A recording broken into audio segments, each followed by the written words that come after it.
toutes et à tous, j'espère que vous allez bien. Donc aujourd'hui, je tiens à remercier toutes les personnes qui suivent ma chaîne et qui ont fait également un don à la chaîne grâce au petit cœur en dessous de la vidéo. Ça m'aide à continuer la chaîne et à vous partager toutes mes créations. Donc aujourd'hui, nous allons apprendre à coudre ce porte-bouteille isotherme. Donc, il se porte à la main grâce à l'anse ici.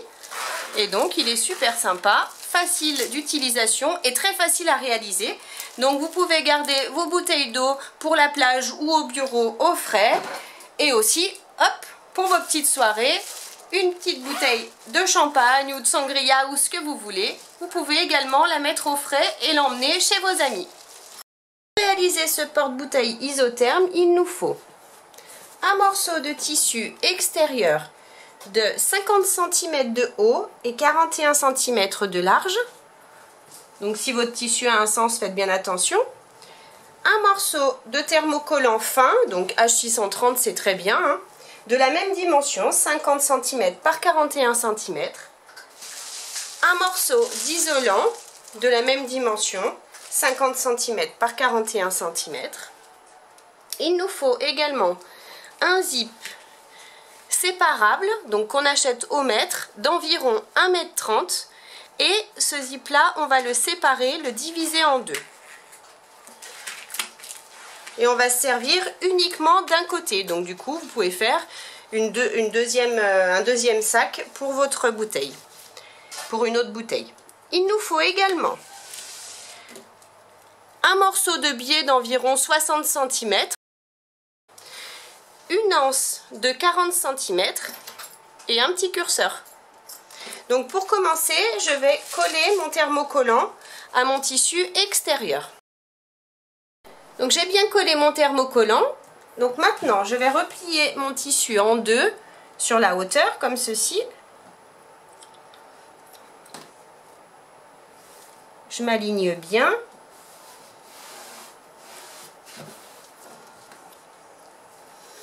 Je prends une assiette plate, hein, toute simple, et je vais marquer l'arrondi de l'angle. Donc je m'aligne sur les deux bords et je marque l'arrondi tout simplement comme ceci. Et je vais découper donc tout ce qui dépasse sur les deux tissus, hein, sur les deux épaisseurs. Et ensuite je vais faire la même chose sur le morceau d'isolant. Donc je le plie en deux et pareil, je marque mon arrondi et je le découpe. Donc j'ai découpé les arrondis sur le morceau de tissu et sur mon isolant. Maintenant, je garde le morceau de tissu et je vais chercher le milieu du haut et du bas de mon tissu et je vais le marquer. Donc pour ça, j'aligne mes tissus bien correctement. Je fais une petite marque avec mon crayon qui s'efface à la chaleur. Et pareil en bas.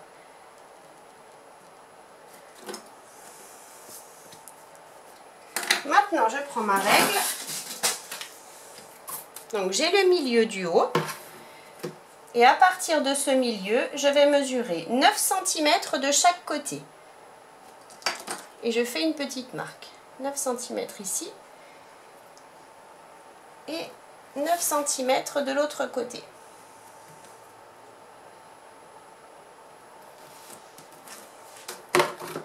Maintenant, je prends l'anse et je vais la positionner, donc milieu de l'anse, sur la marque à 9 cm que je viens de faire. Comme ceci. On peut mettre légèrement en biais si vous tombez dans l'arrondi, c'est pas gênant. Et on va mettre des pinces pour maintenir l'anse. J'ai mis mes pinces ici, donc maintenant je vais faire une couture au point droit à 5 mm du bord du tissu, ici, et je vais passer deux fois pour bien renforcer l'anse. Donc j'ai bien cousu l'anse. Maintenant je prends donc une partie de zip. J'ai les dents ici qui ressortent et je vais mettre les dents qui ressortent contre mon tissu. Donc du coup, on laisse dépasser un petit peu sur le bas et on va positionner donc notre zip tout le tour. On s'aligne bien au bord du tissu et on met des pinces tout le tour tout simplement.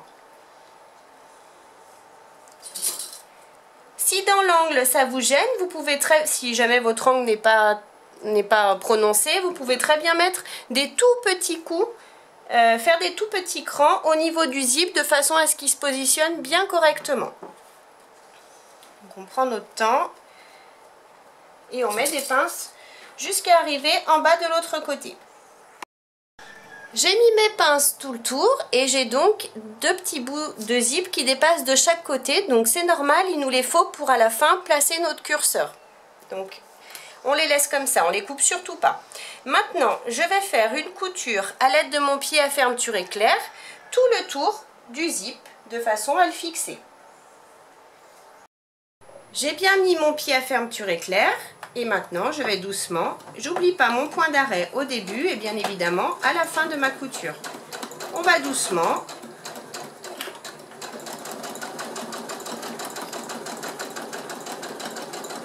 Et on coud comme ça tout le tour. J'ai bien cousu mon zip. On voit qu'il dépasse toujours des deux côtés. Maintenant je prends mon isolant et je vais le positionner par-dessus, comme ceci, sur l'endroit du tissu. Et je vais mettre des pinces, donc je m'aligne bien sur le bas. Et je vais mettre des pinces tout le tour, de façon à prendre mon tissu extérieur, mon zip et mon isolant ensemble.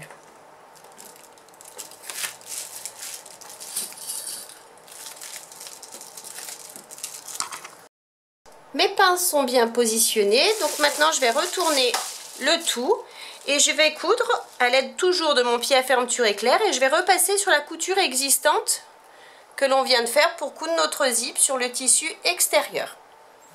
J'oublie pas mon point d'arrêt au début et à la fin.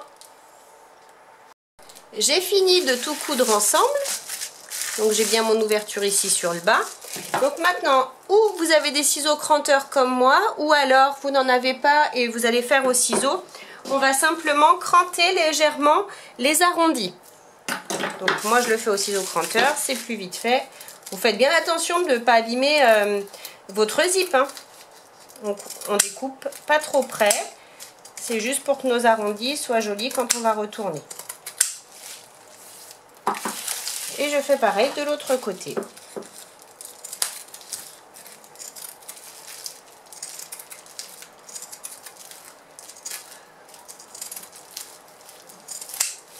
Voilà. Et maintenant, on va retourner délicatement notre projet. J'ai retourné mon projet, donc maintenant, j'ai bien mon zip qui est ici sur le côté. Maintenant, je vais faire une surpiqûre au point droit en allongeant mon point à 3,5 et je fais ma surpiqûre à 5 mm du bord du tissu, tout le tour jusqu'à la fin du zip. Pas en bas, hein, jusqu'ici. Ma surpiqûre est faite tout le tour. Donc maintenant, je vais plier mon tissu isolant contre isolant et je vais vraiment bien m'aligner ici sur le bas. Donc j'aligne bien mes tissus. On ne se fie pas au zip, hein, vous vous fiez vraiment à vos tissus. Bien bord à bord. Et je vais mettre des pinces pour maintenir mes deux tissus à bonne hauteur ensemble. Ça nous aidera du coup à placer notre curseur bien droit, bien correctement. Voilà, donc là je suis bien alignée. Et maintenant, je ne sais pas si vous voyez bien, il va falloir que j'ai un morceau de zip plus long que l'autre. Donc je vais découper légèrement, hein, pas besoin de découper beaucoup. Voilà, je découpe un morceau plus petit. Et maintenant, je vais positionner donc mon curseur. Donc je prends mon curseur et je le passe dans la grande partie en premier, dans le grand morceau.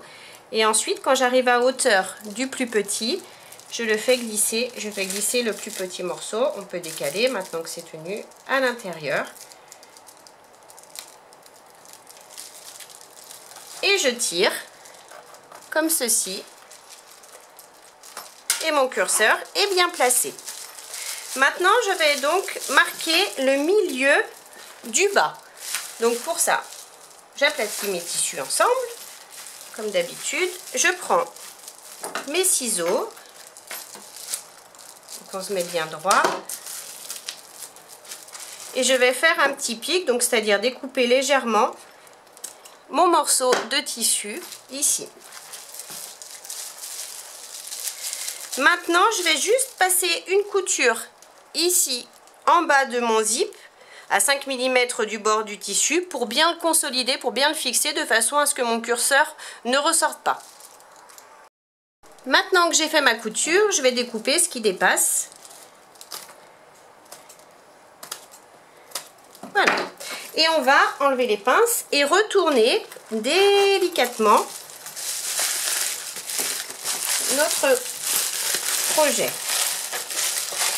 Donc normalement notre curseur ne doit pas sortir vu qu'on a fait notre couture. C'est pour ça qu'elle est importante d'ailleurs. Et je vais refermer un petit peu. On aplatit bien nos tissus de façon à positionner le milieu du zip sur l'encoche que l'on a faite tout à l'heure, sur le milieu du bas du tissu. Donc on tire bien et on s'aligne milieu contre milieu. On met des pinces pour tout maintenir ensemble. Et on va faire une couture au point droit à 1 cm du bord du tissu sur le bas. Ma couture est faite sur le bas. Donc maintenant je prends ma règle et je vais marquer les angles du bas en partant de ma couture. Je ne pars pas du bas ici, je pars vraiment de ma couture et je vais mesurer 2 carrés de 5 cm par 5 cm. Et je le marque ici. Et de l'autre côté, on part bien de notre couture.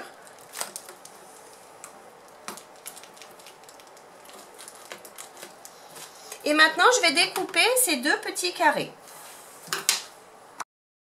J'ai bien découpé donc mes 2 angles.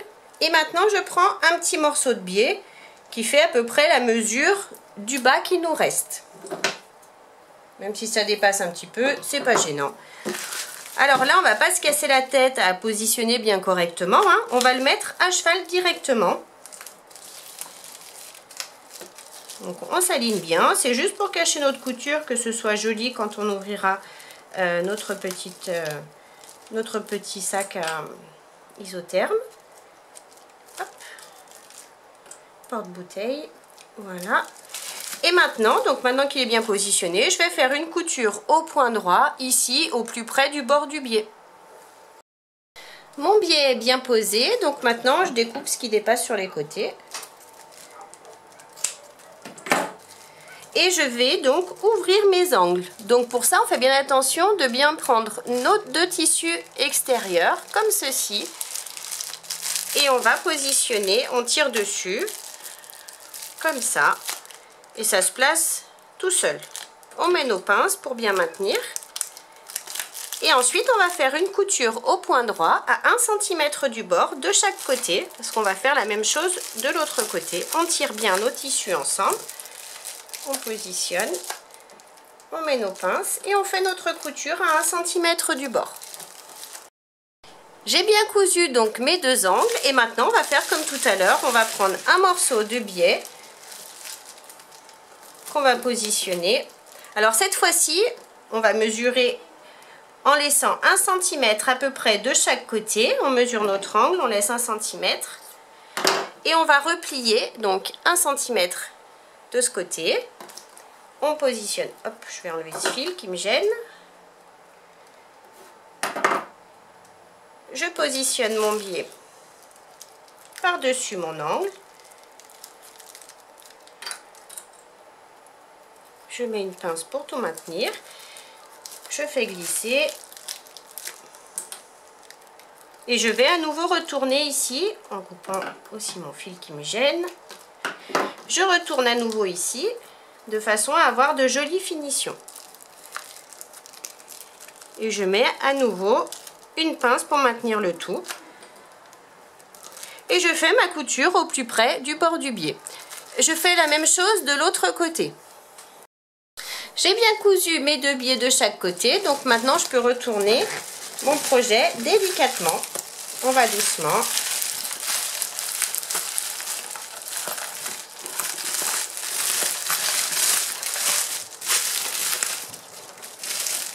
On sort bien tous nos angles. Donc j'ai bien retourné mon porte-bouteille isotherme, j'ai sorti correctement mes angles. Donc maintenant, hop, on peut glisser notre bouteille à l'intérieur et refermer facilement et la porter facilement à la main. Donc j'espère que la vidéo vous a plu. N'hésitez pas à mettre un j'aime et à vous abonner à ma chaîne et à mon groupe Facebook Le Monde de Mélou où vous pourrez partager tous vos projets. Vous pouvez aussi retrouver plein de petites choses à l'effigie du Monde de Mélou sur la boutique juste en dessous de la vidéo. Donc il y a des sweats, des t-shirts, des mugs, etc. Et en attendant, moi je vous fais plein de gros bisous et je vous dis à très vite pour une prochaine vidéo. Bye bye!